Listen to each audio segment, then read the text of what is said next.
Hi and welcome to Healthy Life Hacks. I'm Jennifer Jefferies, the present day wise woman, a realistic naturopath coming to you from the surfing beaches of Australia. This podcast is for those of you who are wanting to really rock your life and health and live from a place of prevention. Let's get into today's episode. As I record this, it is the third week of January. Guess what the third week of January is? The third week of January is when people generally give up on the goals, the intentions, those resolutions, whatever they are that they set on New Year's Eve. Why? Why do they do it? Because they do it. It's interesting. We make goals, not even resolutions, but goals and intentions with great excitement, with the energy, the vibe, the feeling, the change that we want at that time. However, mastering anything, doesn't matter what it is, bringing change of any description, learning anything in our lives means mastering the mundane. And so when we set goals or intentions, it doesn't matter what you want to call it, there's a few keys that I've realized work for me to help me be able to achieve them easier and get past that 3-day to 3-week mark, which is when most people quit. Let's go. I'm going to dig into this today. Okay, so this is what I've worked out over lots of years that works for me to be able to set goals and intentions. The first one is to not just set kind of surface level goals, but dig deep and dig into what it means for us, how we'll feel when we achieve it, things like that, versus just surface goals like I want to lose weight or I want to get rich, whatever it is. It's like, why? Why is the weight about losing weight? Is it that you want to have more energy to keep up with the kids? Is it that you want to, the make more money thing, is it that you want to be able to have security for your family or be able to buy different things that give that feeling of security? When we have our goals tied to our values, that why really keeps us anchored in being able to stay motivated. So we know that goal-driven outcomes, saying I want to lose 10 kilos or something like that, is different to process-orientated ones. So the difference is I want to lose weight versus I choose to be gentle with myself and look after myself and make my health a priority. Big difference. And there's also that in NLP, we talk about the away from language and the towards language. So it's like, I want to lose weight is you want to get away from the pain of having the extra weight versus I choose to be gentle with myself and make myself a priority. My health and myself a priority is moving towards the goal. What we know is that intentions or goals that are anchored in the present and focused on the journey forward are far more effective at being achieved than those who are just moving away from a pain point of some description. So what are some other things that I do? I'm big on breaking any kind of goal or intention down to bite-sized pieces. So I've got the intention at the moment. There's a 50K walk fundraiser in 6 months' time from now that I'm choosing to do. I walked the Camino 800 Ks across Spain 10 years ago. But I haven't done a big walk. I do 10K walks all the time. However, I haven't done anything big for years. And I'm training now to be able to do that comfortably. And so my intention is that I'll absolutely nail that 50K walk and raise some money and feel really good in the process, because I know I'll get stronger, fitter, and healthier as I do it, as I train for it. And so I'm just focused on the end result. It sits with my values. It sits with my ideas of health. It's not a moving away from kind of statement. It's an intention moving forward. And so I break it down into pieces. So I have a training plan. I've just come from the podiatrist right now, getting my feet checked, making sure I've got all the right shoes, all those kind of things to be able to do it easily on my body. Because when I walked the Camino, I really taxed my feet in a big way. And so it doesn't matter what the intention is, break it down into steps. So I've got a weekly plan of the Ks that I'm going to walk to build up to be able to do that 50 Ks easily over the day. And, it'll be, I don't know, it's a pretty flat surface mostly. It'll be, a 6-hour walk, something like that, a 7-hour walk. So I really look forward to that. And I'm breaking it down. Now, even every day, the little wins, the little goals that I do, I jumped out of the surf this morning. I had half an hour to fill. I went and did a quick 3Ks. So and it was like, yeah, there's 3Ks done for the day. It was great. And so I'm breaking it down into bite-sized pieces. However, I'm celebrating those pieces as I go along. Now, if you haven't been exercising for a while, for instance, and you think one of your commitments to yourself is to walk or run or whatever this year, it's that consistency with anything that brings the results. So I find people doing that, I'm going to go for an hour's walk. However, they keep putting it off and putting it off and putting it off because they can't find the time to do a 1 hour block. And so what I know is even doing 10 minutes 3 times a day when you've got a quick little window is going to be more effective and bring you closer to your goal than waiting until you've got a big block of time, because it's that consistency. It changes something in our brain. It changes the way we show up for ourselves. That's that mastering the mundane that makes the difference. And I know from all of my years of travel as a professional speaker, if I waited until I had a big block of time when I'm home between trips to do some of the things I want to do, like ride my motorbike when I used to have a motorbike, or go surfing, I wouldn't get things done. Where I found the value and the benefit in going, wow, I've got half an hour, let's go. I race off and do it now, and loved it. And celebrate those little wins, because that's what keeps giving us the little dopamine hits, and that's what absolutely keeps us motivated. Okay, and that's the thing. It's like we have that excitement in us when we make the goal or intention. However, that really starts to wane once we get into the mechanics, the mundane daily do this to achieve the goal.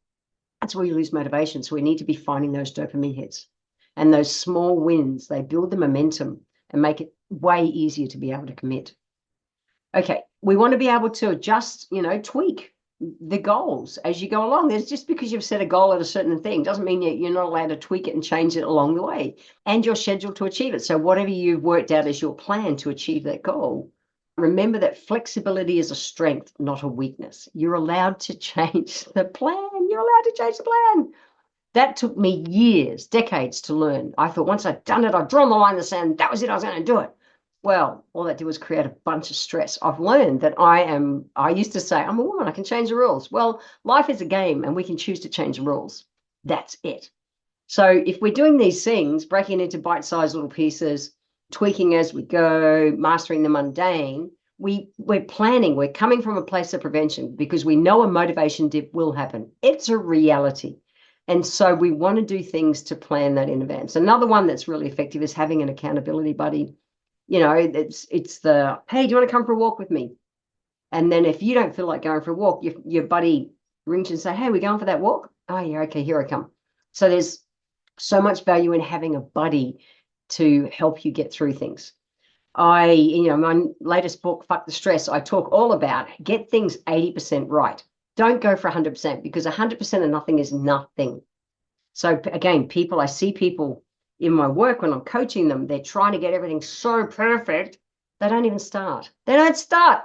Versus starting, do it, tweak as you go along, aim for 80% right. The 80-20 rule is in everything in nature.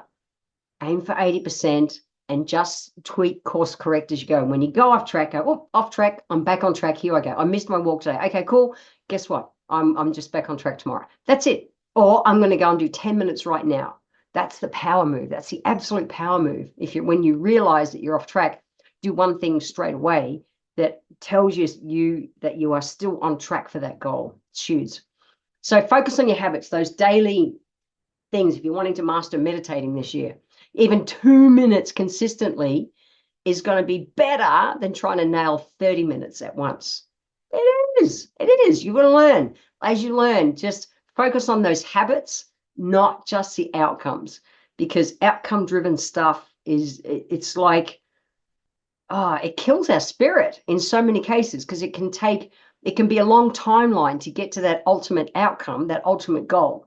So have you ever wondered how your life could have been different if you'd had access to this type of content at a younger age? Look, this is why I need your help. I'm working to build the #1 platform that gives real and easy to integrate healthy life hacks and mindset to help you get well and stay well. This show only grows by word of mouth and new subscribers. It would mean the world to me if you could click the subscribe button right now, leave a 5-star written review, or drop a comment below. Share this episode with a friend and I would be forever grateful. Now, let's get back to this week's episode. Build practices in that allow you to, like get a foundation, a level. 2 minutes, cool. Tomorrow I'm going for 3 minutes. 3 minutes meditation. Excellent. That's it. Great. So I'm going to set it 3 minutes for a couple of days now. Awesome. Great. Build a strong foundation. There's less chance of falling over. Use visualization. I don't know if you've ever used visualization. It's a big word to say. However, it's wonderful. It is absolutely wonderful. And so picture yourself in that goal. When I'm coaching people, I'll say, okay, what is it? And they'll say, well, it might be that they want to be a different size. Great. What does that different size look like? Oh, I want to be down one belt hole in my belt, a hole in my belt. Great. Have you got the belt that you want to be able to wear that whole size down? Yes, great. Is there a hole there now? No. Okay, great. How about you put a hole in your belt right there now? How about you put that belt out in prime place so that where usually you'd go and walk to the fridge and mindlessly snack on something, that you're going to see the belt and go, got it. This is it. This is all part of it. Visualization and just seeing reminders around the place help us so much to stay on track. They do me anyway. I've talked about celebrating the little wins. There's a whole theory around anchoring our goals in our identity. So even with me, like a surfer, it's like, yeah, I want to surf. I want to surf. It's like, no, I'm a surfer. And I have had big discussions with other surfers about this. And it's like, I've been surfing, 8-9 years now. And I see myself as an early intermediate. Okay. However, someone else of a different level would see me as an expert compared to them. And then I see other people who are experts would see me as a beginner compared to them. So we're not comparing ourselves to anyone. We're just going, I'm a surfer. And the behavior of a surfer is that I surf 5, 6, 7 days every single week. That's what I choose. And I know it's that consistency that gets me to become a better surfer. And your thing might be running. And so instead of saying, I want to run a marathon, it's like, I'm a runner. I'm a runner who runs marathons. That's it. I'm a runner who runs marathons. I know when I first set up my professional speaking business, people, because I was really into visualizations, and people would say, Jen, what do you do? I say, oh, I'm a professional speaker. I travel the world and get paid really well to teach health into other countries around the world and corporations. That's it. And it was like, I lived into that and totally manifested that life over decades. I've been doing it for decades now. But I remember actually making that as a statement, as an affirmation for myself. People say, what do you do? I travel the world as a professional speaker. That's it. That's a bloody cool life. I love it. We've got to believe it to see it, where people think they've got to see it to believe it. Believe it. Our thoughts create our feelings create our actions create our results. You want to run a marathon, you want to walk a 50K race, you want to be a surfer, you want to play a violin, doesn't matter what you want to do. You want to lose 10 kilos. Guess what? Our thoughts, how we feel about ourselves and that goal at hand, why we want it, how we're going to feel when we achieve it. Thoughts create our feelings, anchor in the feelings, which then create the actions. If I am a sexy size 12, strong athletic surfer, I'm not going to stand in the fridge and eat mindlessly. So I use affirmations as statements to my identity today and in the future. I'm a professional speaker who travels around the world. That's it. Done. It's a statement that is the identity I've chosen to live into. So think about having a play with that as well, because shifting our mindset from what we want to achieve becomes a stronger emotional bond with our actions we do of a day. So if you want a different result, you want a different goal, you want to achieve whatever it is, it has to start with our thought. That conversation we have in our heads day in, day out, that's what gets us either towards where we want to go or it's taking us back. I hope that's a help. It is week 3. Please don't go in the dip. Don't go in the dip. Just bring yourself back to center. If you've been off track, it's all good. Come back on track. You got this. See ya. I want to thank you for being here today. If you enjoyed my podcast, please let me know by leaving a review on Apple Podcast.